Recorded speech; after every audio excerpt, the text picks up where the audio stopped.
Hello friends, विषय भूगोल पाठ संख्या 2 भौतिक स्वरूप संरचना एवं उच्चावच का प्रश्नोत्तर करेंगे। आइए सबसे पहले आज हम लोग वस्तुनिष्ठ प्रश्न करते हैं। निम्नलिखित में से कौन सी चोटी भारत में स्थित नहीं है? तो माउंट एवरेस्ट भारत में नहीं है। यह कहाँ है? नेपाल में। इसकी ऊंचाई कितनी है? 8,848 मीटर। बिहार के उत्तर पश्चिमी किनारे पर हिमालय की कौन सी श्रेणी है? तो यह शिवालय। हिमालय के निर्माण में कौन सा सिद्धांत सर्वमान्य है? तो यह प्लेट विवर्तनिक सिद्धांत सर्वमान्य है। सैडल चोटी की ऊंचाई कितनी है? तो यह लगभग 738 मीटर है, जो कि अंडमान द्वीप समूह में है, और यह अंडमान निकोबार द्वीप समूह में अंडमान में है, और यह सबसे ऊंची चोटी है 738 मीटर, और इसका नाम सैडल चोटी है। भारत का सबसे प्राचीन भूखंड का नाम क्या है? तो यह प्रायद्वीपीय पठार है। आइए अब हम लोग लघु प्रश्न करें। हिमालय की 3 समानांतर श्रेणियों का नाम लिखें। इसका उत्तर पेज नंबर 18, 19 और 20 में है। Page number 18। इसमें हिमालय की 3 पर्वत श्रेणियां हैं। पहला, सबसे उत्तरी भाग में स्थित श्रृंखला को महान या आंतरिक हिमालय या हिमाद्री कहते हैं। दूसरा, महान हिमालय के समानांतर दक्षिण में स्थित श्रृंखला को लघु हिमालय अथवा मध्य हिमालय कहते हैं। तीसरा, हिमालय के सबसे दक्षिणी श्रृंखला को बाहरी हिमालय, उप हिमालय अथवा शिवालिक कहा जाता है। तो यही 3 हिमालय के 3 पर्वत श्रेणियां हैं। काराकोरम के सबसे ऊंचे पर्वत शिखर का क्या नाम है? तो काराकोरम के सबसे ऊंचे पर्वत शिखर का नाम K2 गॉडविन ऑस्टिन है। इसकी ऊंचाई 8,611 मीटर है। कौन सा तटीय मैदान अपेक्षाकृत अधिक चौड़ा है? इसका उत्तर पेज नंबर 26 पर है। उत्तर, पूर्वी तटीय मैदान पश्चिम तटीय मैदान की अपेक्षा अधिक चौड़ा है। इसकी चौड़ाई 160 से 350 किलोमीटर तक है। यह भाग उत्तर में गंगा के मुहाने से दक्षिण में कन्याकुमारी अंतरीप तक फैला है। यही इसका उत्तर हुआ। तटीय मैदान में स्थित 3 झीलों का नाम लिखें। तो यह 3 झीलें हैं। पूर्व तटीय मैदान में चिल्का है, जो उड़ीसा में है, नमकीन खारे पानी का झील है। दूसरा, केरल में वेम्बनाड, यह स्वच्छ जल का झील है, जो कि सबसे लंबा झील है। इसकी लंबाई 2033 स्क्वायर किलोमीटर है। तीसरा, पुलिकट, यह भी आंध्र प्रदेश और तमिलनाडु के बॉर्डर पर है, और यह भी एक नमकीन झील है, खारे पानी का झील है। तो यह पूर्वी तट का झील हो गया पुलिकट, चिल्का पूर्वी तट का झील हो गया, और वेम्बनाड पश्चिम तट का झील हो गया। पश्चिमी घाट पर्वत का दूसरा नाम क्या है? पेज नंबर 25 पर इसका उत्तर है। पश्चिमी घाट पर्वत में तापी नदी के बाएं तट से प्रारंभ होकर दक्षिण में कन्याकुमारी अंतरीप तक 1600 किलोमीटर लंबाई में फैला हुआ है। इसे सह्याद्री की पहाड़ियाँ भी कहते हैं। तो पश्चिमी घाट पर जो पर्वत है उसका नाम क्या है? तो उसका दूसरा नाम सह्याद्री की पहाड़ियाँ हैं। मध्य गंगा के मैदान की 4 विशेषताएं बताएं। पेज नंबर 22 पर इसका उत्तर है। यह रहा इसका उत्तर। यमुना नदी से लेकर पूर्व में बांग्लादेश की पश्चिमी सीमा तक फैले मैदान को मध्यवर्ती मैदान या गंगा का मैदान कहते हैं। यह विशाल मैदान का तीसरा उपभाग है। यह घग्गर से तीस्ता नदी तक लगभग 1400 किलोमीटर लंबा है। इस मैदान की ढाल सामान्यतः उत्तर पश्चिम से दक्षिण पूर्व की ओर है। इसका विस्तार उत्तर भारत के राज्यों जैसे यूपी, बिहार, झारखंड के कुछ भाग, पश्चिम बंगाल में फैला है। इस विस्तृत मैदान को 3 उपभागों में बांटा गया है। ऊपरी गंगा का मैदान, इसके अंतर्गत दिल्ली से इलाहाबाद तक का क्षेत्र। मध्यवर्ती गंगा का मैदान, इसके अंतर्गत इलाहाबाद से फरक्का तक का क्षेत्र। निचली गंगा का मैदान, इसके अंतर्गत गंगा का डेल्टा प्रदेश आता है, जो पश्चिम बंगाल राज्य में फैला है। हिमालय और प्रायद्वीपीय पर्वतों के 2 मुख्य अंतर बताएं। तो हिमालय और प्रायद्वीपीय पर्वतों के 2 मुख्य अंतर यहीं पर हैं। हिमालय में ऊंचे ऊंचे शिखर हैं जो बर्फ़ से ढके रहते हैं, सालों भर यह शिखर बर्फ़ से ढके रहते हैं। दूसरा, सदाबहार नदियाँ सालों भर प्रवाहित होती रहती हैं, जबकि प्रायद्वीपीय पर्वतों के शिखर बहुत ऊंचे नहीं होते और न ही यहाँ पर बर्फ़ होती है। और दूसरा अंतर कि प्रायद्वीपीय पर्वतों से निकलने वाली नदियाँ सदाबहार नदियाँ नहीं होती हैं, सालों भर उसमें जल का प्रवाह बहुत ज़्यादा नहीं होता है। गर्मी के दिनों में यह सूखी रहती हैं, इनका प्रवाह कमज़ोर हो जाता है। तो यह हिमालय और प्रायद्वीपीय पर्वतों के दो मुख्य अंतर हो गए। खादर तथा बांगर किसे कहते हैं? पेज नंबर 23 पर इसका उत्तर है। गंगा के मैदान में जहाँ नदियों द्वारा पुरानी मिट्टी के ऊंचे मैदान बन गए हैं, वहाँ नदियों के बाढ़ का जल नहीं पहुँच पाता है, उसे बांगर कहते हैं। इस क्षेत्र की मृदा में चूनेदार निक्षेप पाए जाते हैं। नए कछारी भाग जो निचले मैदान है तथा जहाँ बाढ़ का जल प्रतिवर्ष पहुंचकर नई मिट्टी की परत जमा देता है, इसे हम खादर कहते हैं। इसका प्रत्येक वर्ष पुनर्नवीनीकरण होता है, इसलिए यह उपजाऊ होते हैं और गहन कृषि के लिए आदर्श माना जाता है। इस तरह पेज नंबर 23 में यह जो पैराग्राफ है, यही इसका अंतर है कि खादर और बांगर में क्या फ़र्क है, क्या अंतर है। पूर्वी घाट तथा पश्चिमी घाट में अंतर बताएं। इसका उत्तर पेज नंबर 25 पर है। यह रहा पूर्वी घाट और यह रहा पश्चिमी घाट। पश्चिमी घाट पर्वत उत्तर में तापी नदी के बाएं तट से प्रारंभ होकर दक्षिण में कन्याकुमारी अंतरीप तक 1600 किलोमीटर लंबाई में फैला हुआ है। इसे हम सह्याद्री की पहाड़ियाँ भी कहते हैं। यहाँ 4 प्रमुख दर्रे थाल घाट, भोर घाट, पाल घाट, सिनकोटा है। दक्षिण की ओर पश्चिमी घाट पर्वत नीलगिरी की पहाड़ियों द्वारा पूर्वी घाट से मिल जाता है। यहाँ की सबसे ऊंची चोटी दोदा बेटा 2670 मीटर ऊंची है, लेकिन दक्षिणी भारत की सर्वोच्च शिखर अन्नामुडी 2695 मीटर ऊंची है, जो अन्नामलाई की पहाड़ी पर स्थित है। अब आइए हम लोग देखते हैं पूर्वी घाट को।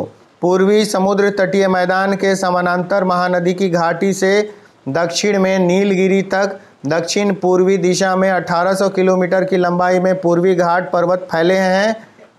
यह पश्चिमी घाट से बिल्कुल भिन्न है। यह अधिक कटा छाटा है तथा पहाड़ियों के रूप में है। उड़ीसा में महेंद्रगिरी, आंध्र प्रदेश में नलामलाई, पालकोंडा, तमिलनाडु में अन्नामलाई, पचमलाई, शिवराय, पलनी, वेलंगिरी पूर्वी घाट की प्रमुख पहाड़ियाँ हैं। ये पहाड़ियाँ महानदी गोदावरी, कृष्णा, कावेरी नदियों द्वारा अलग हैं। ये नदियाँ उपजाऊ मैदान तथा डेल्टा का निर्माण करती हैं। तो इस प्रकार से यह पूर्वी घाट और पश्चिमी घाट का मुख्य अंतर हुआ। आइए अब हम लोग दीर्घ उत्तरीय प्रश्न को देखें। इसको सी से डिनोट किया गया है। प्रश्न संख्या 1, उत्तर के विशाल मैदान की विशेषताओं को लिखें। उत्तर पेज नंबर 21 पर है। उत्तर का विशाल मैदान हिमालय पर्वत के दक्षिण और दक्षिणी पठार के उत्तर 3 प्रमुख नदी प्रणालियां सिंधु, गंगा, ब्रह्मपुत्र और उसकी सहायक नदियों से बना यह विशाल मैदान गंगा, सिंधु, ब्रह्मपुत्र का मैदान कहा जाता है। यह मैदान जलोढ़ मिट्टी से बना है। यह भारत का ही नहीं बल्कि विश्व का सबसे अधिक उपजाऊ तथा घनी जनसंख्या वाला मैदान है। लाखों वर्षों में हिमालय के गिरिपाद में स्थित बहुत बड़े बेसिन द्रोणी में जलोढ़ के निक्षेप से इस भाग का निर्माण हुआ है। यह 7 लाख वर्ग किलोमीटर से अधिक क्षेत्रफल में फैला है। पश्चिम से पूर्व इसकी लंबाई लगभग 2400 किलोमीटर है और यह 150 से 500 किलोमीटर चौड़ा है। यह मैदान सामान्यतः समुद्र तल से 240 मीटर से अधिक ऊंचा नहीं है। पश्चिमी मैदान की ढाल उत्तर पूर्व से दक्षिण पश्चिम और पूर्वी मैदान की ढाल उत्तर पश्चिम से दक्षिण पूर्व की ओर है। और इस प्रकार से यह उत्तर के विशाल मैदान की कुछ प्रमुख विशेषताएं हुई। प्रायद्वीपीय पठार को विभाजित कर किसी एक की चर्चा विस्तार से करें। इसका उत्तर पेज नंबर 23 पर है। यह दक्षिण का पठार है और इसी हम प्रायद्वीपीय पठार भी कहते हैं। दक्षिण का पठार या प्रायद्वीपीय पठार आकृति की दृष्टि से त्रिभुजाकार है। यह प्राचीन गोंडवाना भूमि का अंश है और इस पठार के मुख्यतः 2 भाग हैं, मध्य उच्च भूमि और दक्कन का पठार। इस दोनों में से किसी एक के बारे में लिखने के लिए कहा गया है। तो आइए हम लोग मध्य उच्च भूमि के बारे में जान लें। मध्य उच्च भूमि का अधिकतर भाग मालवा का पठार कहलाता है। यह पठारी भाग पूर्व में महादेव श्रृंखला उत्तर पश्चिम में अरावली और मध्य में विंध्य श्रृंखला से घिरा हुआ है। इसके पश्चिम में राजस्थान का मरुस्थलीय क्षेत्र है। यहाँ बहने वाली नदियों में चंबल, सिंध, बेतवा और केन है। इसकी ढाल दक्षिण पश्चिम से उत्तर पूर्व की ओर है। यह भाग पश्चिम में चौड़ा और पूर्व में संकीर्ण है। इसके पूर्वी विस्तार को स्थानीय रूप से बुंदेलखंड या बघेलखंड के नाम से जाना जाता है। इसके सुदूर पूर्व में विस्तार की मुख्यतः दामोदर और स्वर्णरेखा नदियों द्वारा अपवाहित छोटा नागपुर का पठार कहा जाता है। विंध्याचल के दक्षिण में इन्हीं के समानांतर सतपुड़ा पर्वत तथा पूर्व में अमरकंटक और छोटा नागपुर का पठार है। सतपुड़ा की 1350 मीटर ऊंची धूपगढ़ी चोटी पंचमढ़ी पहाड़ी पर है। इस क्षेत्र में छोटा नागपुर का पठार भी एक सुस्पष्ट पठारी इकाई है। इसका विस्तार बिहार राज्य के गया जिला के दक्षिणी सीमा तक है। इस पठारी भाग में बहने वाली मुख्य नदियां दामोदर, सोन और स्वर्णरेखा है। और इस छोटा नागपुर पठार को आगे जाकर हम 3 भागों में बांट सकते हैं। पहला पश्चिम मध्यवर्तीय भाग 1100 मीटर ऊंचा है, जिसे पात क्षेत्र कहते हैं। दूसरा रांची का पठार इसके पूर्व में है, इसकी औसत ऊंचाई 600 मीटर है। और तीसरा भाग पठारी हिस्सा जिसे हम हजारीबाग का पठार कहते हैं, जिसकी औसत ऊंचाई 300 मीटर है। यहाँ पारसनाथ की पहाड़ी 1365 मीटर ऊंची है। आगे सतपुड़ा पर्वत के दक्षिण में तापी की घाटी है। नर्मदा और तापी दोनों नदियाँ भ्रंश घाटियों से होकर बहती हैं। अरावली की पहाड़ी दक्षिण पश्चिम में गुजरात से लेकर उत्तर पूर्व में दिल्ली तक फैली है। दिल्ली के निकट इस दिल्ली की पहाड़ी कहते हैं। अरावली की औसत ऊंचाई 300.920 मीटर तक है, किंतु दक्षिण पश्चिम में आबू के निकट इसकी सबसे ऊंची चोटी माउंट आबू की गुरु शिखर 1722 मीटर ऊंची है। और इस प्रकार से यह कुल मध्य उच्च भूमि का मुख्य बिंदु हो गया। हिमालय पर्वत श्रृंखला की विशेषताओं का वर्णन करें, तो इसका उत्तर पेज संख्या 18 और 19 पर है। दीर्घोत्तरीय प्रश्न संख्या 3 का उत्तर यह रहा। हिमालय पर्वत श्रेणी भारत की उत्तरी सीमा पर फैला हिमालय पर्वत श्रेणी भूगर्भीय रूप में नवीन एवं बनावट की दृष्टिकोण से वलित या मोरदार पर्वत श्रृंखला है। यह पर्वत श्रृंखला पश्चिम से पूर्व दिशा में सिंधु और ब्रह्मपुत्र के बीच करीब 2500 किलोमीटर की लंबाई में अर्धवृत्त अर्थात चाप के रूप में फैला है। इसका क्षेत्रफल लगभग 5 लाख वर्ग किलोमीटर है। यह विश्व की सबसे ऊंची पर्वत श्रृंखला में है। इसकी चौड़ाई कश्मीर में 500 किलोमीटर एवं अरुणाचल प्रदेश में मात्र 160 किलोमीटर है। पश्चिमी भाग की अपेक्षा पूर्वी भाग की ऊंचाई में अधिक विविधता पाई जाती है और इसकी 3 समानांतर श्रृंखलाएं हैं। सबसे उत्तरी भाग में स्थित श्रृंखला को महान या आंतरिक हिमालय या हिमाद्री कहते हैं। यहाँ सालों भर जो मुख्य शिखर हैं वह सब सारे शिखर बर्फ की घिरे रहते हैं। महान हिमालय के समानांतर दक्षिण में स्थित श्रृंखला को लघु हिमालय तथा मध्य हिमालय कहते हैं। यह हिमालय की सबसे अधिक कटी छटी श्रृंखला है। इसका निर्माण अत्यंत संपीड़न और परिवर्तित शैलों से हुआ है। हिमालय के सबसे दक्षिणी श्रृंखला को बाहरी हिमालय, उप हिमालय अथवा शिवालिक कहा जाता है। यह हिमालय की सबसे निचली श्रृंखला है। यह पश्चिम में पोतवार के पठारी क्षेत्र से प्रारंभ होकर पूर्व में तीस्ता नदी तक फैला है। अतः हिमालय को पश्चिम से पूर्व तक स्थित क्षेत्रों के आधार पर ही विभाजित किया गया है। इस वर्गीकरण को नदी घाटी की सीमा के आधार पर भी किया गया है। जैसे सतलज से सिंधु के बीच स्थित हिमालय को पंजाब हिमालय कहा जाता है। कश्मीर हिमालय भी इसी के अंतर्गत आता है। सतलुज से काली नदी के बीच के स्थित हिमालय को कुमाऊं हिमालय के नाम से जाना जाता है। काली और तीस्ता नदी के बीच के हिमालय को नेपाल हिमालय कहा जाता है। तीस्ता और दिहांग अर्थात ब्रह्मपुत्र नदी के बीच के हिमालय को असम हिमालय कहा जाता है। तो इस तरह से यह हिमालय के कुछ प्रमुख विशेषताएं हो गई।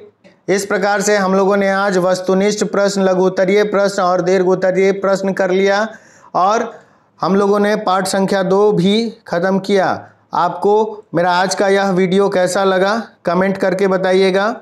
यदि अच्छा लगे तो लाइक शेयर सब्सक्राइब कीजिएगा। अपने फ्रेंड्स को, अपने दोस्तों को भी इस चैनल के बारे में बताइएगा।